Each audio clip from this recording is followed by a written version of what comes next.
এই বটগাছটা সম্ভবত অনেকদিন আগের বন জঙ্গলপূর্ণ এলাকা। এই জায়গাটা যদি টার্জেন্ট পাইতো তাহলে খুব খুশি হইতো, কারণ এখানে আপনারা চাইলেই হচ্ছে এইভাবে ঝুলতে পারবেন। মোটে শাখা পোশাকা বেরিয়ে হচ্ছে ওই জায়গায়, এটাই হচ্ছে ইসামতি নদী। মাছ চাষ, তো এই পর্যায়ে হচ্ছে আমরা মেনলি আসলে খিচুড়ি রান্না শুরু করবো। গ্রামের চাচা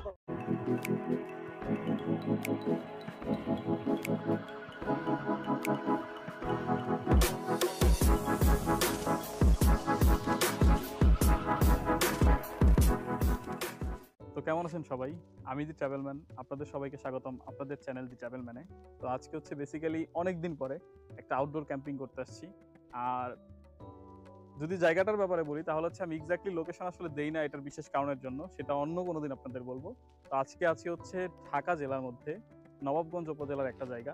তো আসলে আমরা যারা ঢাকা জেলায় বসবাস করি তারা সবসময় চিন্তা করি যে ঢাকা জেলায় হয়তোবা এই ধরনের জায়গা নাই। তো আজকে আপনাদের সম্পূর্ণ জায়গাটা ঘুরে ঘুরে দেখাবো আস্তে আস্তে। তো ঢাকা জেলার মধ্যেও আসলে এই ধরনের জায়গা অনেকই আছে, বিশেষ করে হচ্ছে আমাদের দোহার নবাবগঞ্জে ঢাকার এক আসন যাকে বলে। তো সেইখানে আসলে এরকম জায়গা অনেকই আছে। তো আপনাদের আজকে যে জায়গাটা নিয়ে আসছি এটা আপনারা চারিদিকে একটু দেখতেই পারবেন। যেমন এখানে বটগাছ দেখা যাচ্ছে, এই বটগাছটা সম্ভবত অনেক দিন আগের, দেখেই বোঝা যাচ্ছে। আর পাশে একটা ঘর আছে, এই ঘরটা আসলে কিসের জন্য আমি সঠিক জানি না। আর এই হচ্ছে এরিয়া, যদি চারপাশটা একটু দেখেন আপনারা, পুরোপুরি আসলে একটা বন জঙ্গলপূর্ণ এলাকা, যেটা হচ্ছে ঢাকা জেলার মধ্যেই অবস্থিত, অন্য কোথাও না। তো ঢাকা জেলায় আসলে এরকম জায়গায় আসতে চাইলে আপনারা আসতে পারেন চাইলে, যদি আপনারা একদিনের জন্য ক্যাম্পিং বা যারা ট্রেকিং করেন বা ক্যাম্পিং করতে তাঁবু দিয়ে টেন্ট দিয়ে ক্যাম্পিং করতে পছন্দ করেন তারা চাইলে অবশ্যই আসতে পারেন। আর আজকে আমরা সেই জিনিসটাই করবো। তো আমরা মোটামুটি আজকে সন্ধ্যা পর্যন্ত এখানেই থাকবো। এখানে আমাদের দুপুরের খাবার দাবার হবে, বিকেলের নাস্তা বা সকালের নাস্তা সব এখানেই হবে।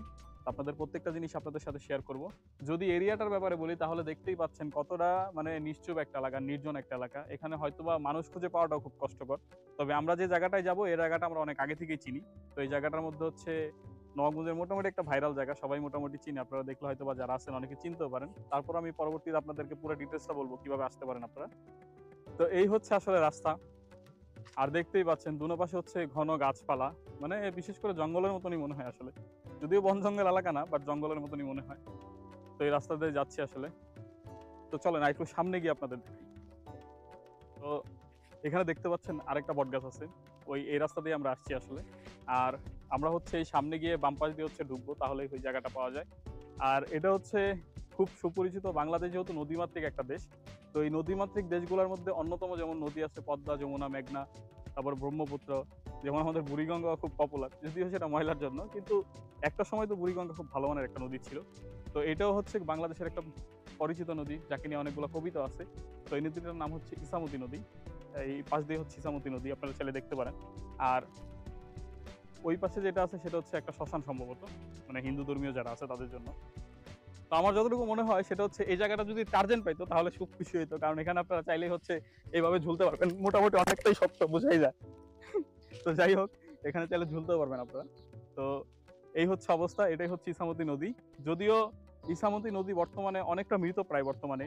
তো আমাদের উচিত আসলে বাংলাদেশের যে নদীগুলো আছে সেগুলোকে, মানে আমরা আসলে বিশেষভাবে নদীটা নষ্ট করি কি, মানে আমাদের যত ময়লা বজ্র আবর্জনা আছে সব আমরা নদীরে দিই, মানে নদী এই জিনিসগুলো গ্রহণ করে। তো এই জিনিসগুলো আমাদের একটু কমানো উচিত। আসলে নদীমাতৃক দেশে নদীটা যে কত পূর্ণ মানে দরকার, এটা তখন বুঝতে পারবেন যখন একটা দেশে পানি সংকট দেখা দিবে। এই নদীর কারণে কিন্তু এখনো পানি, ওই বলতে পারেন যে নদী তো নোংরা, নদীর পানি আমরা ব্যবহার করি না। এই পানি থেকে হচ্ছে আপনারা ভূপৃষ্ঠে তলদেশে পানি পান, যে পানিটার চাপকল বা টিউবওয়েল বিভিন্ন মাধ্যমে আসে।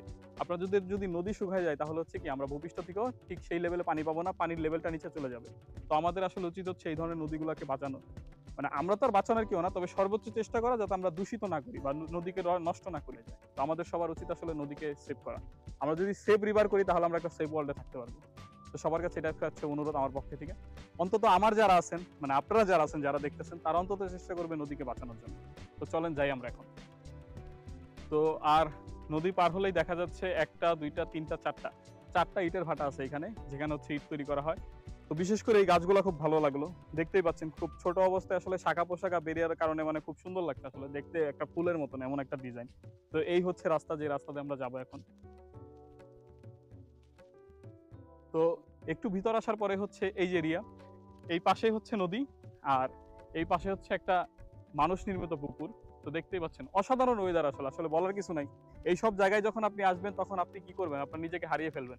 আর আমাদের স্পটটা হচ্ছে ওই জায়গায়, গোপ্রোতে আশা করি যতটা ভালো দেখা যাচ্ছে না, কিন্তু টেনশন নাই, আমরা খুব অতি তাড়াতাড়ি আমাদের স্পটের নিকটে যাচ্ছি। মোট কথা হচ্ছে ওইটাই আমাদের গন্তব্য। এইসব জায়গায় যখন আসবেন তখন অটোমেটিক নিজেকে হারিয়ে ফেলবেন প্রকৃতির মাঝে। মানে আপনার সমস্ত ডিপ্রেশন, সমস্ত যত কষ্ট আছে, আপনার যতটা মানসিক পেইন আছে, আমার মনে হয় যে এখানে আসলে আপনার দূর হয়ে যাবে। তো এখন আপনাদেরকে নদীটা একদম কাছে থেকে দেখাই। এই যে হচ্ছে নদী, এটাই হচ্ছে ইছামতি নদী। ওই পাশে হচ্ছে কিছু গবাদি পশু আছে, জানি না হয়তো বা গোপরেতে দেখা যাচ্ছে কিনা। তো এই হচ্ছে পরিবেশ, আর আমরা আছি এখন হচ্ছে এই জায়গায়। তো এটাই হচ্ছে আজকে আমাদের গন্তব্য। সুবিধার একটা ব্যাপার হচ্ছে এখানে আসলে চাপকল আছে, টিউবওয়েল আছে, আপনারা চাইলে এখান থেকে পানি সংগ্রহ করতে পারবেন।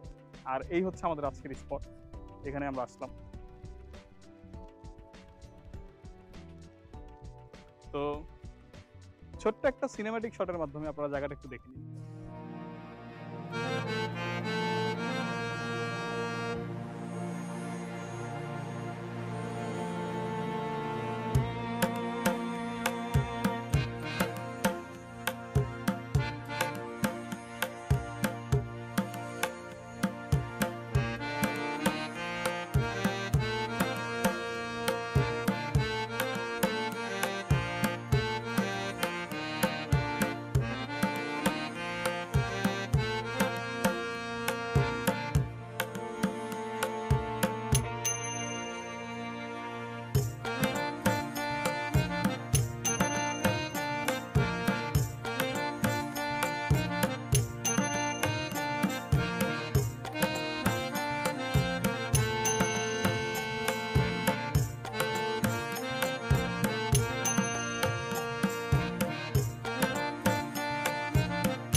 তো এটাই হচ্ছে সেই জায়গা বা সেই গন্তব্য। তো এখানে হচ্ছে একটা বিলাসবহুল বাড়ি আছে।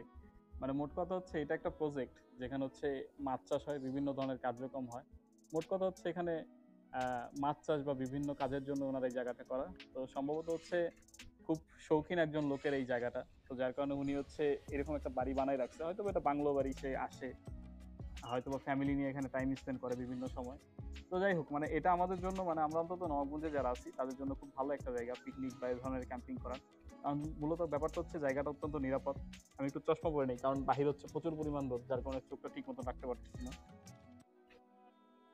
তো আমাদের নবাবগঞ্জবাসীর জন্য খুব ভালো একটা জায়গা। এখানে আসলেই হচ্ছে আপনারা ক্যাম্পিং বা চাইলে এখানে নাইট স্টেও করা যায়, কোনো সমস্যা নেই।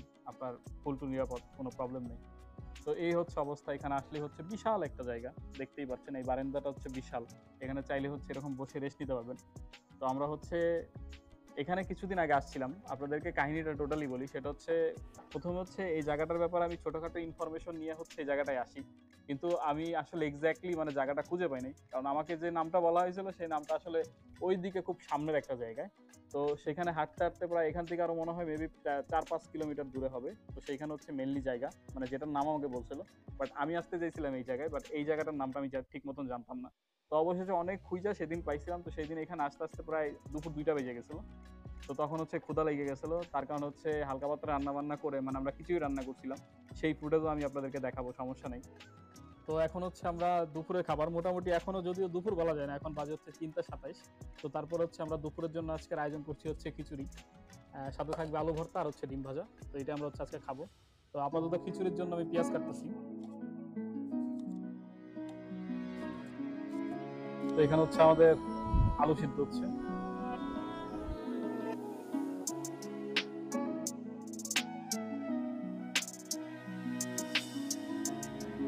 তো এই পর্যায়ে হচ্ছে আমরা মেনলি আসলে খিচুড়ি রান্না শুরু করব।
তো সেই খিচুড়ি খাওয়ার দাওয়ার পরে হচ্ছে বাসায় চলে যেতে হয়। তো আমি এবার আমার ব্যাগ ট্যাগ মানে আমার ক্যাম্পিং এর যত সামগ্রী আছে সব এখানেই রেখে গেছিলাম, এখানে একজন কাকা আছে তার কাছে। তো আজকে আবার আসছি হচ্ছে একটা দীর্ঘ সময় আপনাদেরকে নিয়ে কাটানোর জন্য, তাই হচ্ছে আজকে এখন বাজে হচ্ছে আপনার 10টা 53। তো এই কারণেই আসা। তো আজকে একটা বিরাট সময়, মোটামুটি 5টা 6টা পর্যন্ত আমরা এখানেই থাকবো। তো এখানে রান্না বান্না করে খাবো, অনেক মজা হবে আর অনেক অভিজ্ঞতা হবে যেগুলো আমি আপনাদের সাথে শেয়ার করবো। তো আপাতত একটু রেস্ট নিচ্ছি 5-6 মিনিট, কারণ হচ্ছে এখানে এসে দেখি কাকাকে পাওয়া যাচ্ছে না। তো কাকার সাথে রাস্তায় দেখা হয়েছে, উনি একটু বাজারের দিকে যাচ্ছে, যেহেতু বাজারটা অনেক দূরে। তো বাজার থেকে যখন আসবে তখন ব্যাগ ট্যাগ বের করে সবকিছু কি করে আমাদের কার্যক্রম আমরা শুরু করে দেবো এবং আপনাদেরকে প্রত্যেকটা জিনিস দেখাবো। তো আসলে মানে কিছু কিছু জায়গায় কিছু কিছু ফিলিংস পাওয়া যায়। তো প্রধান ফিলিংস এর মধ্যে এই যে দেখেন, এদেরকেই সম্ভবত বলা হয় হয়তোবা গ্রামের চাচাতো ভাই। আবার এইদিকে একটা আছে, আহ গ্রামের ভাই।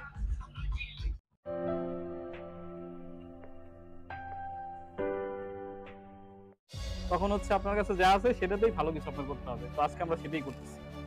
পোস্টিং হয়েছে আর কি। তো আজকে আকর্ষণের দিনে ডিম ভাজা হচ্ছে, খুদের ভাত আমরা যেটাকে বলি, কিন্তু বড় ডাল, ডিম আর হচ্ছে আলুর একটা তরকারি। আপনি চাইলে লাখ টাকা খরচ করে 5 স্টার হোটেলও খেতে পারবেন, কিন্তু এরকম প্রকৃতি আপনি কখনো পাবেন। খুব কাছের একটা লোক, ওনার সাথে দেখা প্রায় 2 বছর পরে। এইসব জায়গার শেষ আসলে খুঁজে পাওয়া যায় না। একটা নৌকা আছে, এই নৌকা দিয়ে চাইলে এই লেকেও ঘোরা যায়। তো এই হচ্ছে কাকা, তবে যেহেতু প্রচন্ড পরিমাণ বাতাস। এই হচ্ছে ম্যারিনেট করা মুরগি, আর এই হচ্ছে প্রাকৃতিক বৃষ্টি।